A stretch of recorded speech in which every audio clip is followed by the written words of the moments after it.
Bertrand Russell dan atomisme logis. Bertrand Russell 1872 sampai 1970 lahir dari keluarga bangsawan. Pada umur 2 dan 4 tahun berturut-turut ia kehilangan ibu dan ayahnya. Ia dibesarkan di rumah orang tua ayahnya. Di Cambridge, ia belajar ilmu pasti dan filsafat, antara lain pada A. Whitehead. Kita sudah mendengar bahwa George Moore termasuk sahabatnya. Selama hidupnya yang amat panjang, ia menulis banyak sekali, 71 buku dan brosur tentang berbagai-bagai pokok, antara lain filsafat, masalah-masalah moral, pendidikan, sejarah, agama, dan politik. Pada tahun 1950, ia memperoleh hadiah Nobel bidang sastra. Namanya menjadi masyhur di seluruh dunia, terutama karena pendapat-pendapatnya yang nonkonformistis tentang moral dan politik. Dari sudut ilmiah, jasanya yang terbesar terdapat di bidang logika matematis.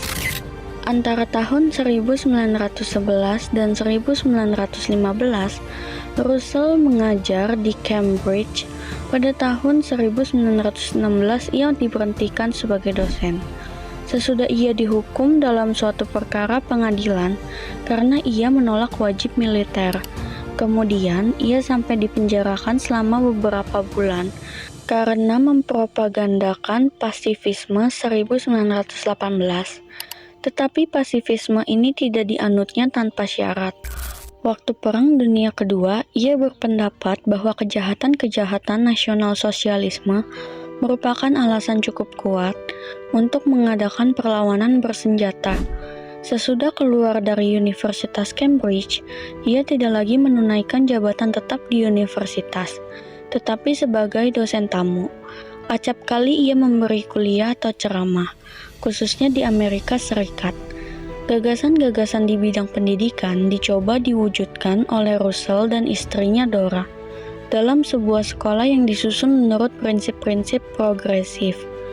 Dalam tahun 50-an, ia memimpin aksi-aksi melawan persenjataan nuklir. Ia juga menulis beberapa buku tentang permasalahan itu.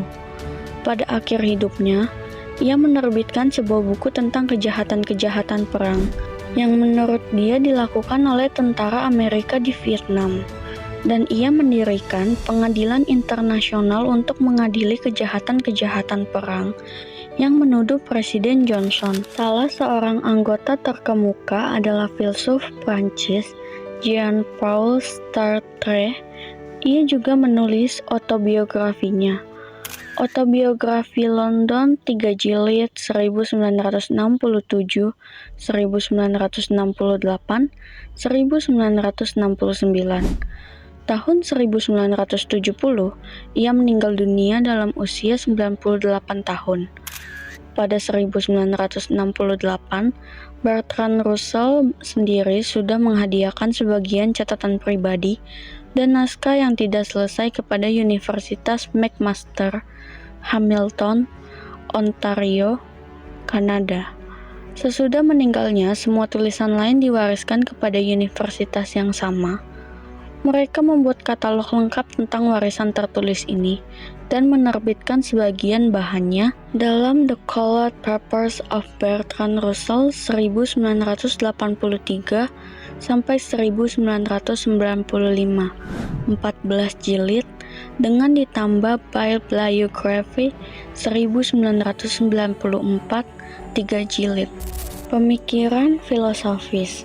Dalam karir filosofisnya yang amat panjang, Russell seringkali mengubah pendirian-pendiriannya.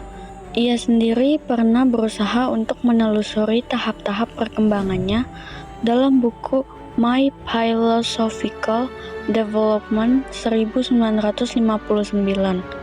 Dalam periode sebelum tahun 1914, perbedaan antara Moore dan Russell belum begitu jelas. Keduanya menyerang idealisme dengan memihak pada akal sehat, common sense. Tetapi pada Russell sudah tampak tekanan lebih besar pada analisis logis. Misalnya, salah satu cara Moore maupun Russell mengkritik idealisme ialah membedakan antara struktur gramatikal dan struktur logis suatu kalimat. Ada kalimat-kalimat yang mempunyai struktur gramatikal yang sama, padahal struktur logisnya berbeda, seperti umpamanya lions are yellow dan lions are green. Seperti umpamanya lions are yellow dan lions are real. Idealisme tidak memperhatikan perbedaan antara kalimat-kalimat serupa itu. More memperhatikan perbedaan itu berdasarkan bahasa pergaulan yang biasa, dan Russell memperhatikannya dengan merumuskan kedua kalimat itu dalam perumusan-perumusan logis yang berlain-lainan. Sesudah kira-kira tahun 1914, Russell menjauhkan diri dari cara berfilsafat More, meninggalkan common sense sebagai norma utama dalam filsafat, dan merasa lebih tepat jika orang berfilsafat dalam hubungan erat dengan ilmu pengetahuan. Karya Russell yang termasyhur ditulis bersama A. Whitehead dan berjudul Principia Mathematica, 3 jilid, 1910–1913. Karya ini merupakan buah hasil kerja keras selama 10 tahun dengan maksud merealisasikan program logisisme, berarti mengasalkan matematika kepada logika. Russell dan Whitehead memperlihatkan bahwa konsep-konsep matematika dapat didefinisikan dengan menggunakan istilah-istilah logis saja, dan dalil-dalil matematis dapat dibuktikan dengan hanya menggunakan definisi-definisi dan prinsip-prinsip logis. Dalam hal ini mereka meneruskan dan menyempurnakan usaha-usaha yang telah dilakukan oleh ahli matematika Jerman D. Frege dan ahli matematika Italia G. Peano. Dalam jilid pertama, dirancang suatu sistem logika baru yang menjadi dasar bagi logika simbolis yang modern, juga disebut logistik. Russell berpendapat bahwa logika baru ini dapat dimanfaatkan juga untuk memecahkan masalah-masalah filosofis.